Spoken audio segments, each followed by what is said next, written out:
Let's go. Wait for these guys to take a seat. Welcome to Jam 305. One design, one implementation, one build. My name is Roger. I'm a designer with BlackBerry at the Swedish office in Malmö. And I'm joined today here by Daniel.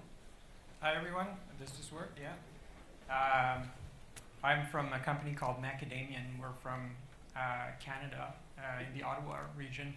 I'm a development manager there, and I've been playing with BlackBerry 10 for about a year now, and it's a lot of fun. And really happy to be here in Europe. It's my first time, and it's amazing.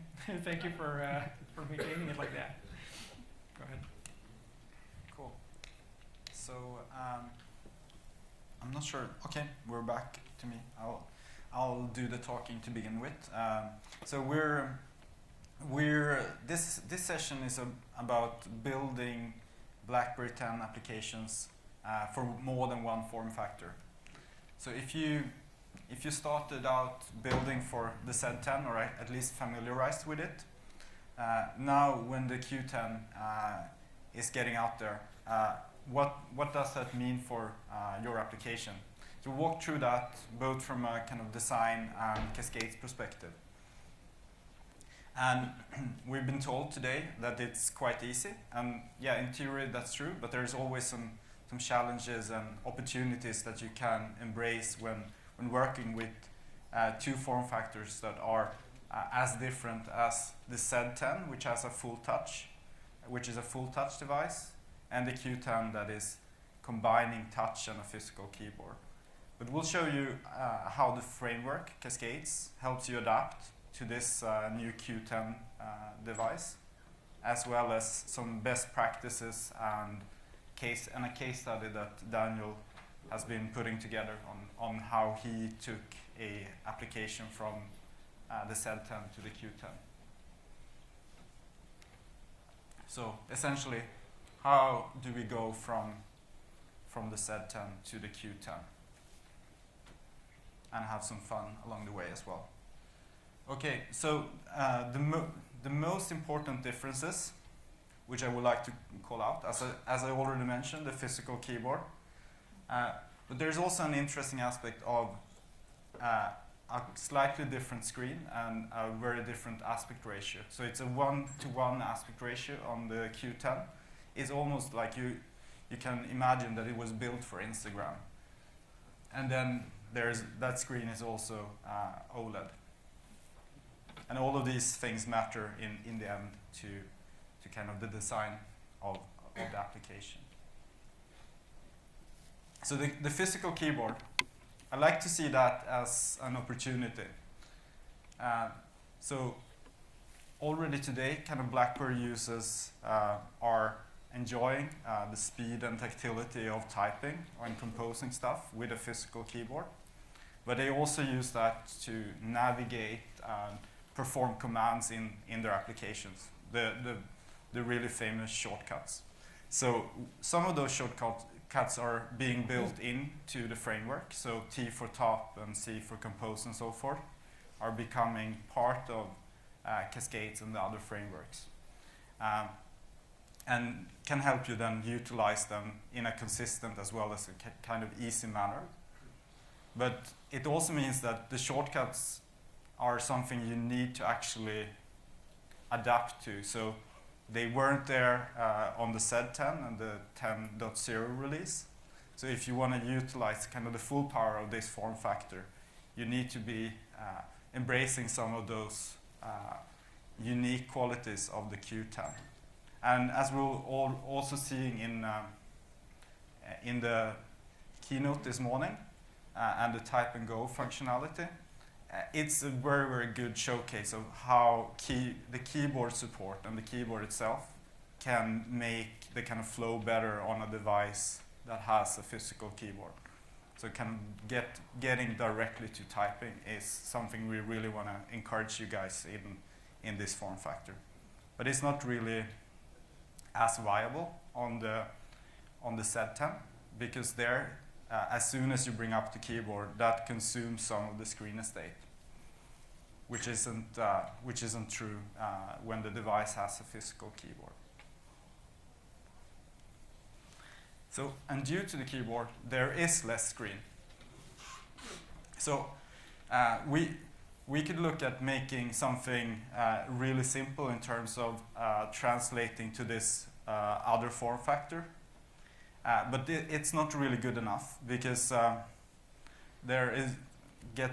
this shows you that it gets really little room left for the content, both in terms of viewing it as well as in terms of kind of scrolling through it. So you will more or less kind of consume the whole screen with the standard controls.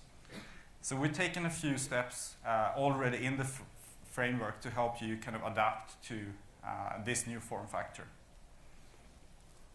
So if this is what it looked to begin with, when we first started to sketch on the Q10, one of the first things we did was to, first of all, kind of reduce the height of the action bar and make labels accessible as tooltips or in the overflow menus.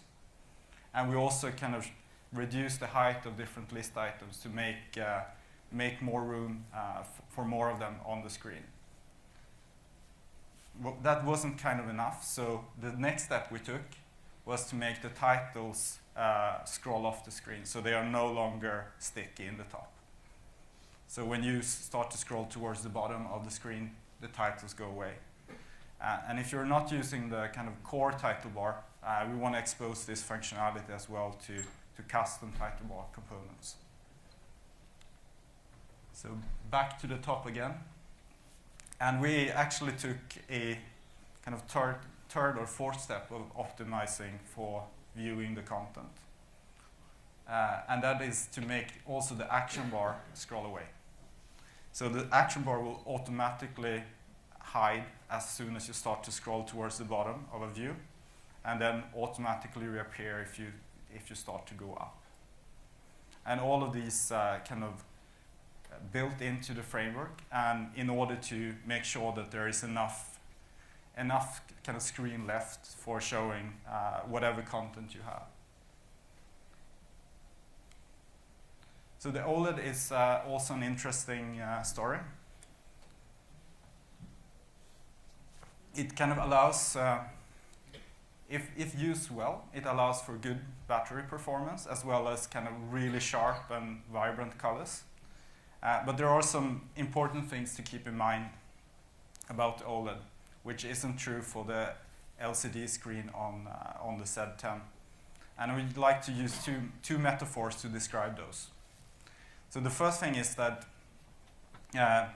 if you think of each pixel as a flashlight, and if they are turned to black, those flashlights aren't consuming any battery at all in terms of the screen.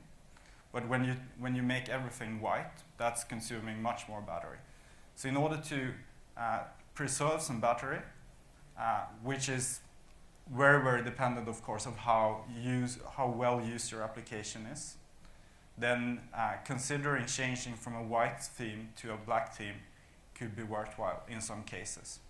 So there are some of the core applications that we think will be used heavily that are going black in the Q10. And that's in the framework. There is an ability to have different themes for different form factors. And the second metaphor is instead of considering the pixels as a flashlight, is to consider them as candles. So there are some risk in terms of actually burning out the screen if a certain part is kind of lit too often, kind of being white and so forth. So that can age the screen, create some nasty artifacts. So it's worthwhile to consider, and why also there in that case kind of perhaps going black. But we've taken some measures in terms of the core UI, for example, hiding the action bar and so forth, to prevent most of that. It's more of an FYI. So this wouldn't be that nice.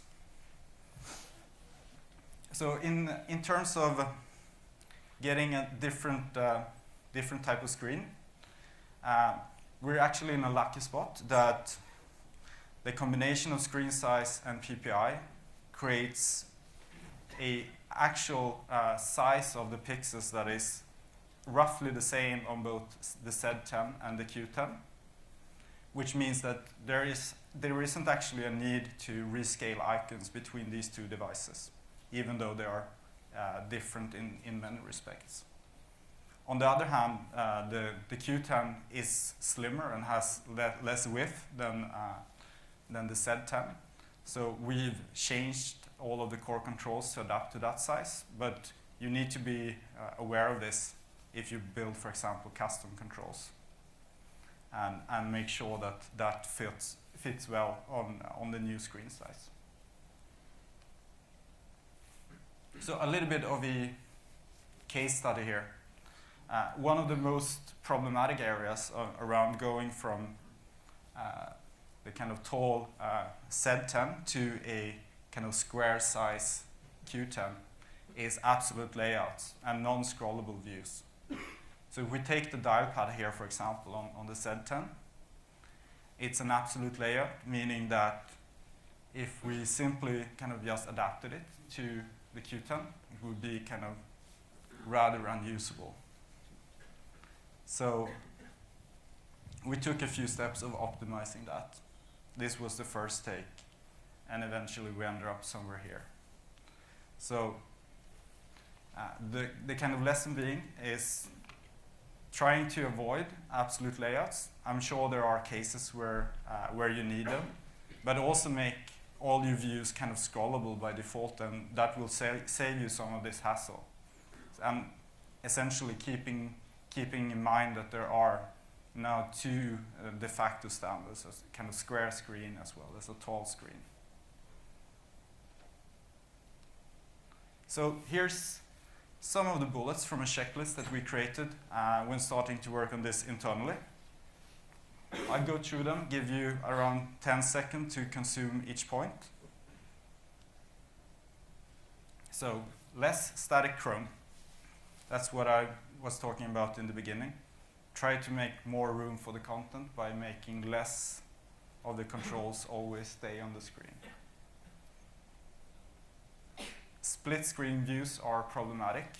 Didn't show you an example of that, but I guess you can imagine if you split the screen in two parts, it will be very, very hard to scroll in each of those small areas. Focus on essential functionality and content. It's not given just by